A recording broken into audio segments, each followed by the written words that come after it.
Hi, welcome to this lecture.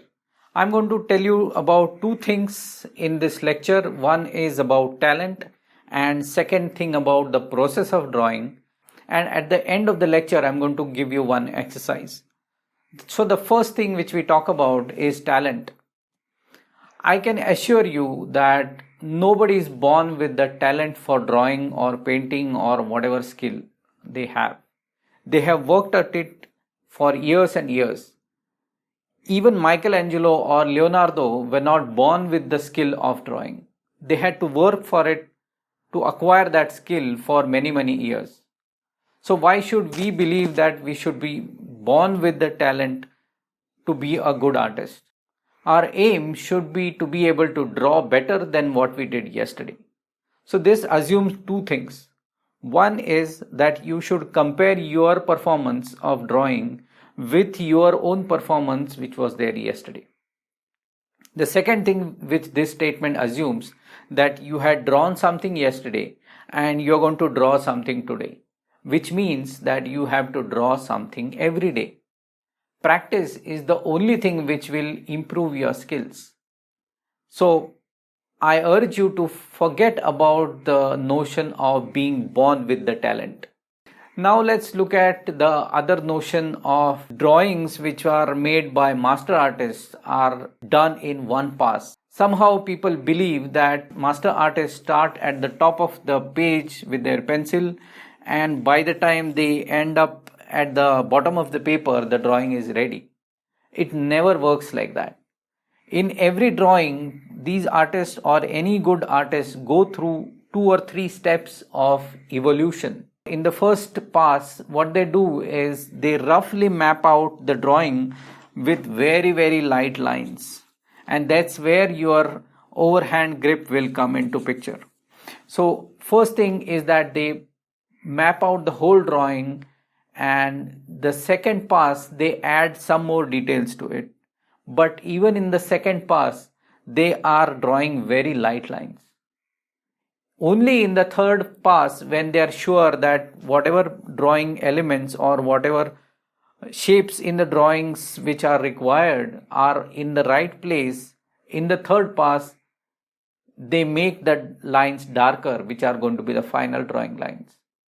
So until then, they are all evolving, they are correcting their mistakes, and they are looking at the subject and comparing their drawing. And this is a process. So if you follow this process, there will be no need to erase, and even if you have to erase, it will be very minimal. That way your drawings will look more professional and you will improve in a better fashion or in a faster pace. So don't ever try to finish a drawing with just one pass. There is always first pass, second pass, and third pass. You may not notice those passes when you watch somebody drawing because they do it unconsciously or they do it automatically, and it's not very crystal clear where the first pass ends and the second pass ends. But there are these passes which they take, and that's how they evolve one drawing which looks great. Another thing which I want to point out about drawing as a skill is that it's more like farming than hunting. If you have, say, a farm of this size, you cannot say that I'll water this portion on day 1, then on day 2 I will water only this portion of the farm, and day 3 and day 4 and so on. So by the time you are here, maybe you are on the day 30, and by that time, if you follow this process, by that time this first portion will be dry. So your drawing also should evolve all over. You have to work on the whole drawing at the same time. So that's part of the process. Now I want to give you an exercise of drawing very light lines. So what I think you should do is take some paper which you can easily throw away and hold your pencil in the overhand grip and go on drawing very light lines like this.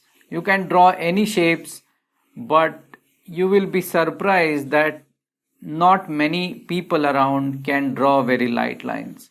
Whenever they get a pencil in hand, what they want to do is draw very dark lines, and that's where the drawing starts to go downhill. So I want you to draw very light lines like this on 3 to 5 pages. You can even turn over the paper and use the back side, because this is anyway going to be practice. In that you can try drawing circles, spheres, straight lines, diagonal lines and whatever. But I want you to fill up at least 3 to 5 pages. That way you will become good at drawing light lines, which are required in the first pass of the drawing process. So get your papers and pencils out and start drawing those lines.